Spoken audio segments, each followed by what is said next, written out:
Our podcast lead presenter David Bockwell has 30 years of certification assessment experience and has undertaken over 7,000 days of certification assessment. He worked full-time for BSI as operations manager for 10 years before setting up his own business carrying out independent certification assessment over the last 20 years with 19 accredited certification bodies. ISO Builder is a registered trademark of Bockwell Limited. All online content is protected by international copyright and the Trademarks Act 1994. ISO Builder Online is not responsible, liable, nor necessarily support views as expressed by our podcast presenters in any way.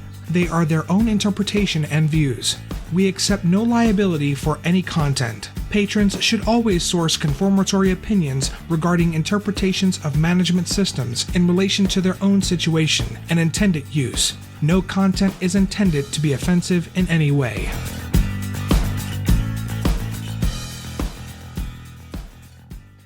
This session is objectives and planning to achieve them. Probably one of the most underestimated clauses in ISO 9001, ISO 14001 and ISO 45001. Although common ground from Annex SL, the requirements within each of the standards sits in 6.2. So what we'll endeavour to do in this session is to cover all three, which is slightly complicated because each of 6.2s in ISO 9001, ISO 14001 and ISO 45001 are different. However, there is much commonality across, so we'll endeavour to cover the key areas and hope that this session raises some understanding and interpretation improvement when you are setting objectives and planning to achieve them. So, with regards to the core areas of objectives, they're set within the policy statements, essentially. Not the wording of the objectives, but the commitment to setting a framework for that given objectives: quality, environment, health and safety, and review. But specifically within 6.2, there are requirements for the objectives to be consistent with the policy statement, to be measurable, to take into account applicable requirements, to be relevant to conformity of products, services, and to enhance customer satisfaction, be monitored, be communicated, and be updated as appropriate. Essentially what I was covering there was the core requirements for quality. With regards to environment, they be consistent with the environmental policy, be measurable, monitored, communicated, and updated as appropriate. With regards to ISO 45001, that they be consistent with the occupational health and safety policy, be measurable. There are some qualifiers there as well, if practicable or capable of performance evaluation.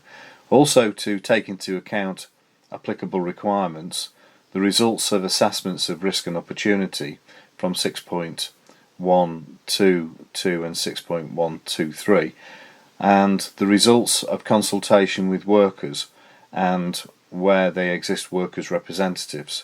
Also for the objectives to be monitored, be communicated, and be updated as appropriate.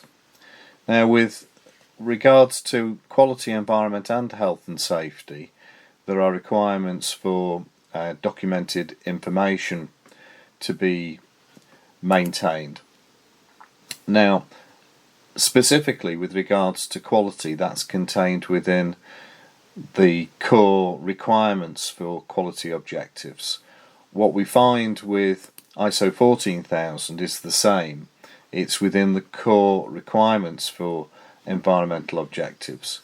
But what we note in the requirements for ISO 45000 is that the expectation for documented information be retained sits after planning to achieve. So we take it that that embraces the requirements for occupational health and safety objectives and the planning to achieve the objectives, in such that the organisation shall maintain and retain documented information on the occupational health and safety objectives and plans to achieve them. So that embraces the two elements.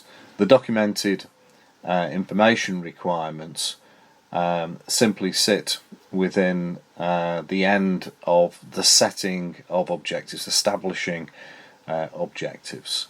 Now, of course, we know historically that there has been a bit of a mismatch, a mash of interpretation of objectives with regards to whether they be quantifiable, whether they be measurable, whether, as in ISO 14000, it was quite specific and said that objectives and targets shall be set. And the interesting thing as well is how these objectives are set. Now, often from my experience, they're not actually grown out of the management system as an output, but established in isolation, which isn't really the intent of the requirements. To satisfy continual improvement 10.3 in all of the standards, and to be able to take objectives and the success of objectives being achieved into management review for discussion to determine suitability, adequacy and effectiveness, it's important that objectives are actually something which come out of the management system. Now, of course, being that the management system is often global and local, it makes little sense for objectives to be set at the highest level when there are clearly opportunities to improve at a local level. So there may be a blend of objectives set at a corporate level, but not forgetting the need to ensure that where locally the management system produces need and opportunity for improvement, that they are embedded within the objectives, the measurable objectives. Now again, there are slight differences with ISO 14000 in that we need to consider where objective has been deemed to be significant through significant aspect. So where we look at our equivalent to risk and risk management, not risk and opportunities, but for example, hazard identification, risk assessment and risk control, a core risk assessment element within ISO 45001, there is very little that helps us determine the most significant health and safety issues and areas, but clearly those that are deemed to be the highest scoring or ranking will be the activities that are seen to be the most significant. So it could be used to migrate into objectives, to look for areas and opportunities where that risk could be reduced.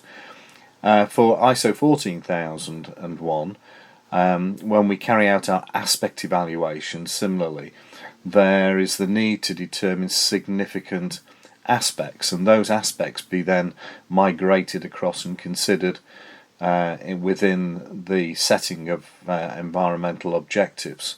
Not forgetting quality, of course, that has very little on the determination of what are our biggest quality issues or areas that we could possibly consider for objective setting for quality. So there are three different things going on there, which is a little complex when it comes to trying to manage objectives and targets as a process that governs quality, environment and health and safety, but nevertheless is possible, and that would typically be done through planning actions to achieve the quality, environment and health and safety objectives.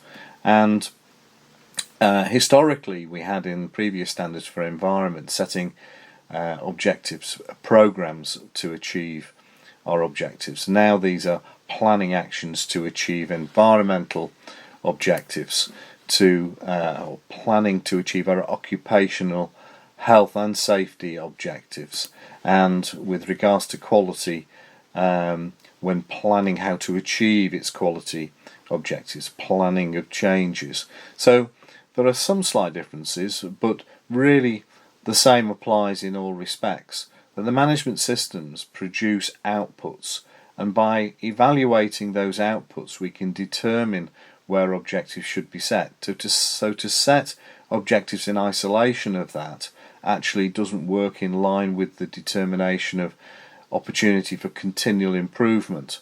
Management systems, of course, covering two key elements: one, to demonstrate compliance with the said international management system standard, and two, to support the principles of continual improvement. So the setting of quality, environment and health and safety objectives would be key in that they could be tracked back into areas where we could improve, have improved historically over time.